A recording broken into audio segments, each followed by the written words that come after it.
രാജീവൻ മാഷ്, എല്ലാ സുഹൃത്തുക്കൾക്കും നമസ്കാരം. ഇന്നലെ നമ്മൾ കൊട്ടിയൂർ അമ്പലത്തിൻ്റെ ഒരു വീഡിയോ ചെറുതായിട്ടൊന്ന് ചെയ്തിട്ടുണ്ടായിരുന്നു.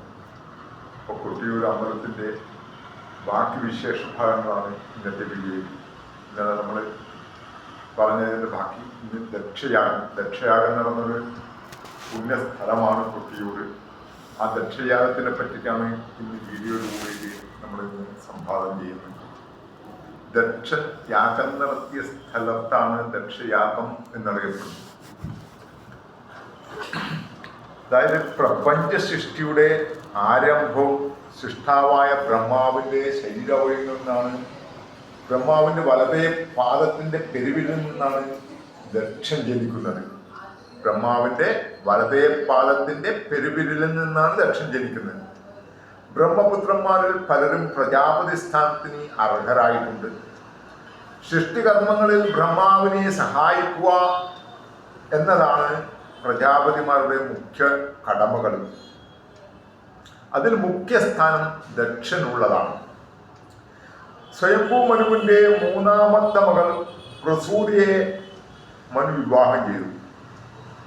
ബ്രഹ്മാവിൻ്റെ ഇടതുകാലിൻ്റെ പെരുവിൽ നിന്നാണ് പ്രസൂതയുടെ ജനനം. വലതുനിന്ന് ദക്ഷന്റെ ഇടതുകാലിൽ നിന്ന് പ്രസൂത. ഇതിനിടയിൽ ദക്ഷന് ഒരു ആഗ്രഹം തോന്നി. സാക്ഷാത് പരാശക്തിയായ ഭഗവതി തൻ്റെ മകളായി ജനിക്കണമെന്ന്. ഇതൊരു ദുരാഗ്രഹമായിരുന്നു. ഈ ആഗ്രഹം ദക്ഷൻ ബ്രഹ്മാവിനോട് അറിയിച്ചു. ബ്രഹ്മദേവന് കാര്യം മനസ്സിലായി.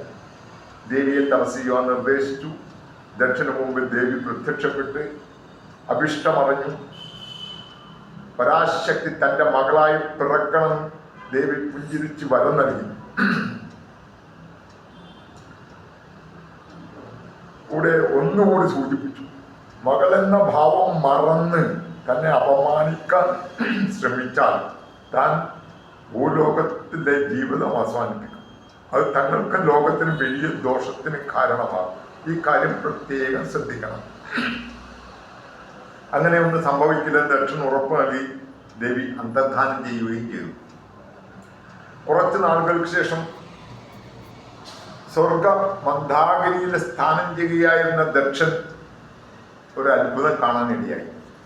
വിടർന്ന ചെന്താമരപ്പൂവിൽ ഒരു ഇളം പൈതൽ ശയിക്കുന്ന രംഗം. ദക്ഷൻ കുഞ്ഞിനെ വാരിയെടുത്തു. അപ്പോൾ ഒരു അശരീരി കേട്ടു. ദേവിയുടെ മനുഷ്യാവതാരമാണെന്നും ഇതിനെ കൊട്ടാരത്തിൽ കൊണ്ടുപോയി മകളെ പോലെ വളർത്തണമെന്നും ദേവി വിഗ്രഹത്തെ പോലെ ചൈതന്യ കുഞ്ഞിനെ സതി എന്ന നാമകരണം ചെയ്തു.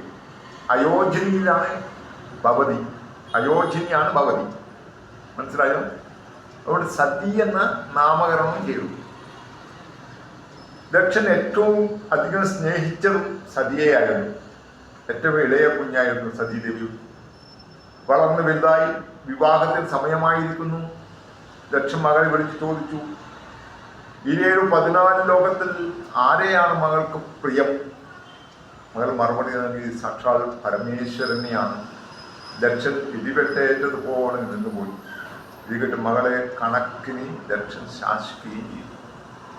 എന്നിട്ടും ദേവിയുടെ തീരുമാനത്തിന് മാറ്റമുണ്ടായില്ല.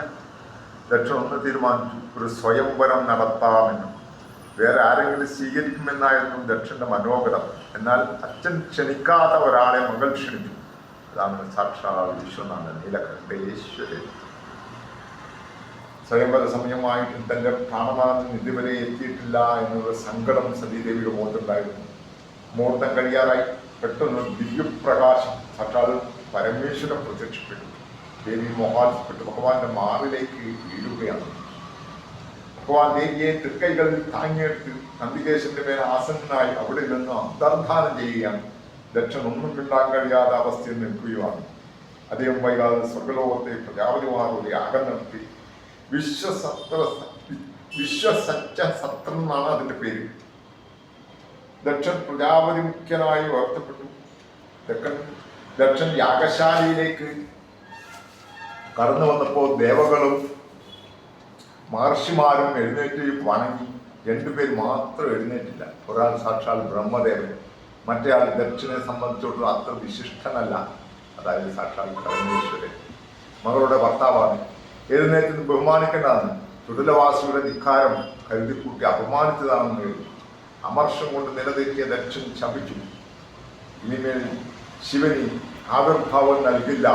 എന്നാൽ ദക്ഷിണമൂർത്തി ഒന്നും മിണ്ടിയില്ല. സമീപഭക്തനായ നന്ദകേശന് അത് അത്ര രുചിച്ചില്ല. നന്ദി ദക്ഷിണയും ശപിച്ചു. ഹൃദയത്തിൽ നന്മയും നേരുമില്ലാത്ത നിനക്ക് ആത്മജ്ഞാനം സിദ്ധിക്കാതെ പോകട്ടെ. ഇത് കേട്ട് ദക്ഷന്റെ ഉപദേഷ്ടാവ് ഭൃഗുമഹർഷി ശിവഭൂതങ്ങളെല്ലാം ക്ഷണ്ടന്മാരായി പോകട്ടെ എന്ന് ശ്രമിച്ചു. ബ്രഹ്മാവിനോട് ദക്ഷനെ ശാസിച്ചു. ഭൃഗുമഹർഷി ദക്ഷന് ഉപായം പറഞ്ഞു. മഹത്തായ ഒരു യാഗം നടത്തണം. ഒരു യാഗത്തെക്കാണ് ശിവൻ തന്നെ അപമാനിച്ചത്. അതിനാൽ ഒരു മഹായാഗം കൊണ്ട് തന്നെ പകരം വീട്ടണം. യാഗത്തിൽ എല്ലാവരെയും ക്ഷണിച്ചു. സതിയെ ശിവനും ഒഴികെ യാഗം സകല ലോകത്തിന് ഘോഷിക്കപ്പെട്ടു. ഇന്ന് വരെ നടത്തപ്പെടാത്ത അത്ര വലിയൊരു യാഗം. പക്ഷെ ജ്ഞാനിയായ മഹർഷീശ്വരന്മാർ ദക്ഷിണെ വിട്ട് ഉപദേശിച്ചു. ശ്രീ പരമേശ്വരൻ യജ്ഞേശ്വരനാണ്. ശൈവ സാന്നിധ്യമില്ലാത്ത യാഗമല്ല. പക്ഷെ ദക്ഷിണി അനക്കമുണ്ടായില്ല. പക്ഷെ ദക്ഷിണി യാതൊരു കുലുക്കവും ഉണ്ടായില്ല. ഇത് കേട്ടിട്ടുണ്ട്. വൈകാതെ യാഗത്തിന് തുടക്കമായി. യജ്ഞമൂർത്തിയായ ശ്രീ മഹാവിഷ്ണുവാണ് യാഗശാലയുടെ കാവൽക്കാരൻ. ഗതയിൽ സുദർശനം എന്തി ജഗന്നാഥൻ യാഗശാലയിൽ അങ്ങും ഇന്നും നടന്നുകൊണ്ടേയിരുന്നു. പ്രധാന കാര്യക്കാരനായി ബ്രഹ്മാവും ഒരു നിർദ്ദേശങ്ങൾ നൽകി. മഹർഷിമാരും ബ്രാഹ്മണരും വേദമന്ത്രങ്ങൾ ജപിച്ചുകൊണ്ട് യാഗാഗ്നി ജലിക്കുവാൻ തയ്യാറായി. മഹായാഗം ആരംഭിക്കുകയാണ്. ഇനിയിപ്പോ നമുക്കൊരു മംഗളം ചൊല്ലിക്കൊണ്ട് ഇന്നത്തെ ഇവിടെ അവസാനിപ്പിക്കാം. അടുത്ത ചാപ്റ്ററിന്റെ ബാക്കി പത്രങ്ങളിൽ നാളെ നമുക്കാക്കാം. അപ്പോൾ ഒരു മംഗളത്തോടു കൂടി നമുക്കിവിടെ നമ്മളെ വൈകിപ്പിക്കാം. ശങ്കരായ ശങ്കരായ ശങ്കരായ മംഗളം, ശങ്കരീ മനോഹരായ ശാശ്വതായ മംഗളം, സുന്ദരേശ മംഗളം, സനാതനായ മംഗളം, ചിന്മയായ സന്മയായ തന്മയായ മംഗളം, അനന്തരൂപമംഗളം, ചിരന്തനായ മംഗളം, നിരഞ്ജനായ മംഗളം, പുരഞ്ജനായ മംഗളം, ചഞ്ജനായ മംഗളം, അകിഞ്ചനായ മംഗളം, ജഗജീവായ മംഗളം, നമ ശിവായ മംഗളം. ഓം ശാന്തി ശാന്തി ശാന്തി. തൽക്കാലം നമ്മളിവിടെ നമ്മളെ ഈ വീഡിയോയിലേക്ക് വൈൻഡപ്പ് ചെയ്യും. നാളെ വീണ്ടും ഇത് ബാക്കി കാര്യങ്ങൾ ബാക്കി പത്രങ്ങൾ നാളെ വീണ്ടും video. Thank you for everything.